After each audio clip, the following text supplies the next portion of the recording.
it's been a great 3.5 years, and I look forward to another 3.5 or another 4 in building, strengthening this relationship. Pagpapalakas ng relasyon sa Pilipinas sa susunod na 4 na taon. Ito ang binigyan diin ng mga kinatawan ng Estados Unidos sa isinagawang pakikipagpulong kay Pangulong Ferdinand Marcos Jr. ngayong araw. Ayon kay US Department of Defense Secretary Lloyd Austin, marami nang nagawa ang alyansa ng dalawang bansa sa ilalim ng administrasyon ni President Joe Biden.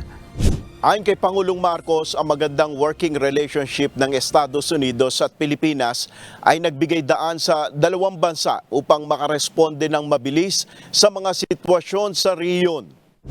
I'm always very happy that these communication lines are very open so that all the things that we are doing together in terms of our alliance, in terms of the specific context of our situation here in the West Philippine Sea and in the Indo-Pacific are continuously examined and re-examined, so we are agile in terms of our responses. Personal namang ipinarating ng dalawang top official ang pakikiramay sa mga naging biktima ng nakaraang bagyo at habagat.